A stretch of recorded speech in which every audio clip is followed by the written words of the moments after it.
आदेश आदेश आदेश।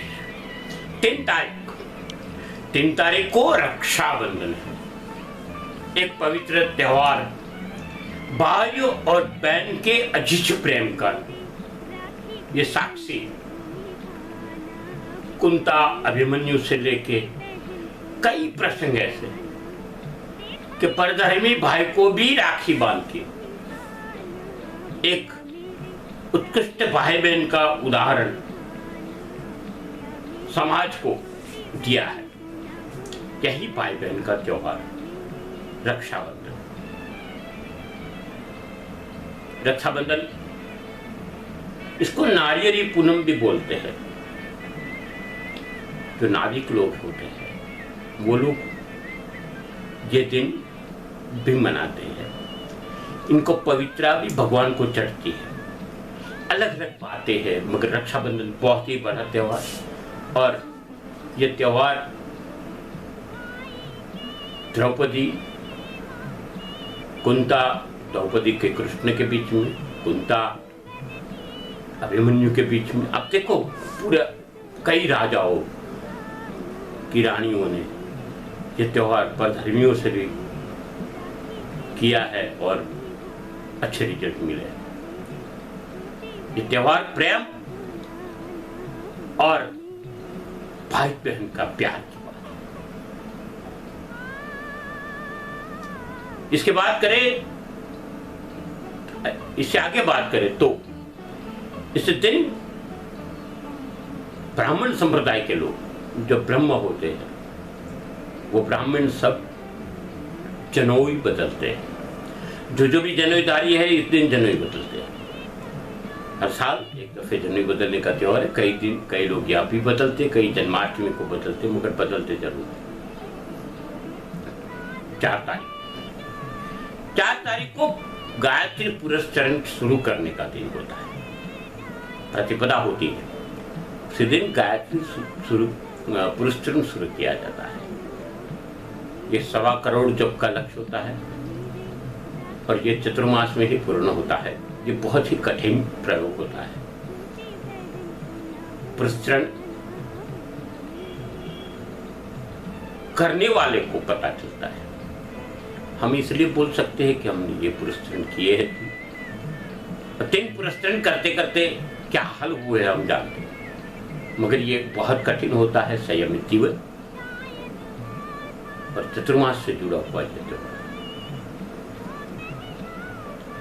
अभी तक भगवान को जुलाने का जो त्योहार चलता था वो 5 तारीख को पूर्ण हो जाएगा। अलग अलग मंदिरों में हिंडोला महोत्सव बोलते हैं, वो समाप्त हो जाएगा।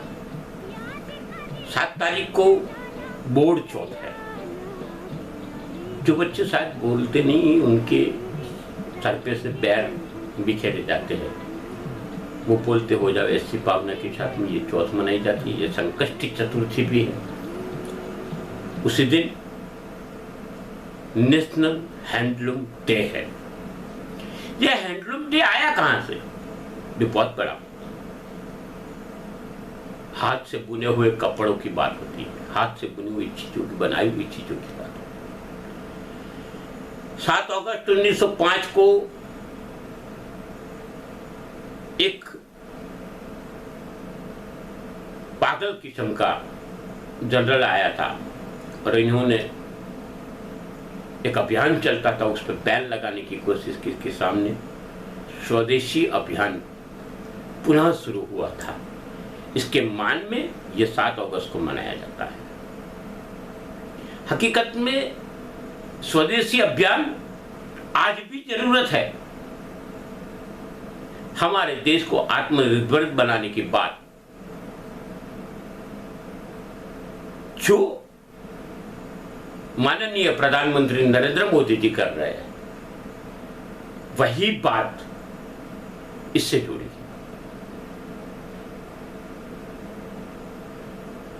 1850 में सबसे पहले स्वदेशी अभियान 1904 तक चलाने के और शुरू करने के सबसे बड़े माहिरगार थे, वो थे पारसी दादाभाई नौरोजी।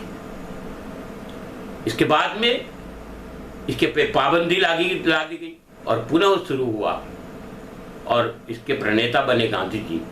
मगर इसका वेग ज़्यादा आया, वो 1918 से 1947 तक गांधी जी ही रहे स्वदेशी अभियान के प्रणेता बाद में। मगर ये अभियान चालू हुआ तब से लेके पूरा हुआ तब तक आप देखो तो हमने आज़ादी पाई और आत्मनिर्भर बनने की अभी जो बात चल रही है, बाइकॉट चाइना की बात चल रही है, ये सब इसी से जुड़ा हुआ माहौल है। मगर अभी इसकी ताती जरूरत है देश को।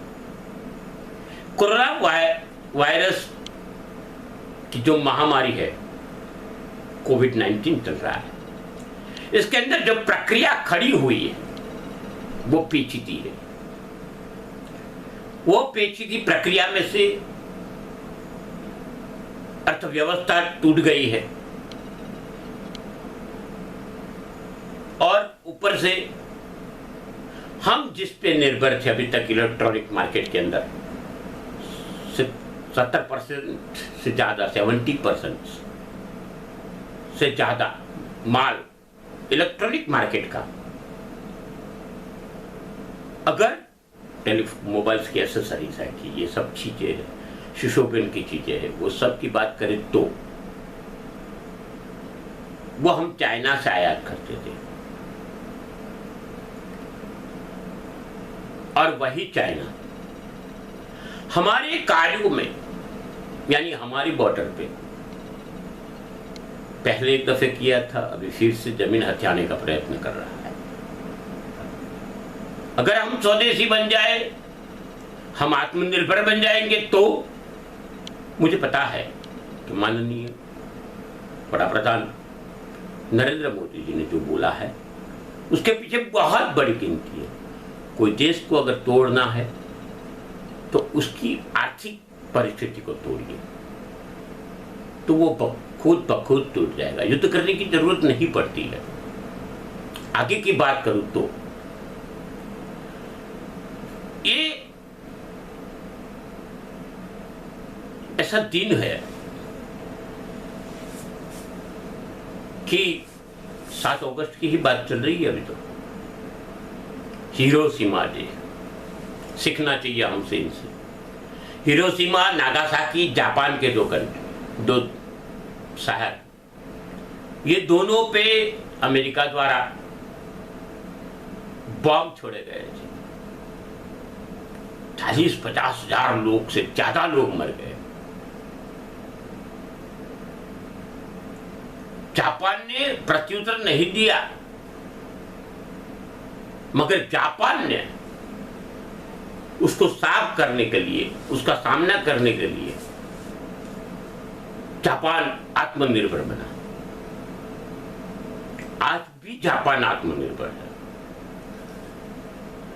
1945 में 7 अगस्त को हिरोशिमा पे हमला हुआ था और 9 अगस्त को नागासाकी पे हमला हुआ था। 8 तारीख की बात करूं तो 8 तारीख को नागपंचमी है और 9 तारीख को हड़ छठ बोलते हैं। हम हल चलाते हैं, इन लोगों के लिए ये पूजन करने का दिन है। खेती की मौसम चल पड़ी है, बारिश आएगी, वर्षा ऋतु प्रारंभ है, तो ये हल की पूजा होती है। कई जगह पे इस दिन पकवान बनाए जाते हैं, ऐसे पकवान बनाए जाते हैं कि जो 2 दिन चले। और 10 तारीख को शीतला सातम है, उस दिन ठंडा खाएंगे, उसको रांधन छठ भी बोलते हैं। उसी दिन रांधते हैं, इसके रांधन छठ बोलते हैं। इसके पीछे भी कुछ वैज्ञानिक हिसाब है। आने वाले दिनों में आप सबसे विनती है 15 दिन, 15 अगस्त तक के लिए थोड़ा ज्यादा केयर रखना, क्योंकि कोरोना महामारी अपने देश में चरम सीमा पे पहुंच चुकी है। इसका ख्याल रखें। आप हो सके तब तक फिजूल का बाहर न निकले। मास्क अवश्य पहनिए। कोई बीमार व्यक्ति है तो आप उसको देखना टालिए, क्योंकि बीमार व्यक्ति को तो कुछ नहीं है मगर इसकी इम्यूनिटी डाउन होती है। अगर आप उसको मिलने जाते हो तो हो सके आप कैरियर बन जाओ और वो बीमार व्यक्ति के लिए जानलेवा साबित हो।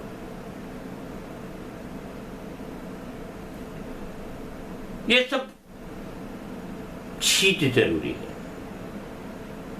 9 तारीख की बात करें तो 9 तारीख 1942 में भारत छोड़ो आंदोलन चालू हुआ था, बहुत जोरों शोरों से। लोकमान्य तिलक, बाल गंगाधर, लोकमान्य तिलक, बिपिन चंद्र पाल, बंकिम चंद्र चट्टोपाध्याय, रविंद्रनाथ टैगोर और गांधी जी, सरदार वल्लभ भाई पटेल, पंडित नेहरू, ये सब मिलके एक आयोजन किया था। और ये जो आयोजनबद्ध कार्य शुरू हुआ था और इसके कारण हमको 1947 15 अगस्त को आजादी मिली थी। इसको क्रांति दिवस बोला जाता है। आप सब स्वस्थ रहो, मस्त रहो, कही गई सूचनाओं का अमल करो। साथ साथ ये वीडियो को लाइक करना मत भूलना, ये वीडियो को शेयर करना मत भूलना।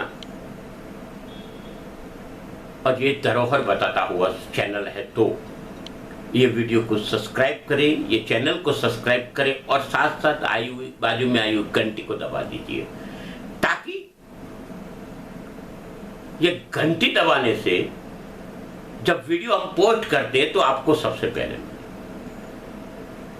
रक्षाबंधन की आप सबको शुभकामना देते हुए और उत्तर भारत का श्रावण मास पूर्ण होता है तो सबको मेरी ओर से शुभकामना। और आने वाले नए दिनों में आप सबका स्वास्थ्य स्वस्थ रहे, मस्त रहे, ऐसी प्रभु को प्रार्थना करते हुए अस्तु शिवम भवतु। आदेश आदेश आदेश।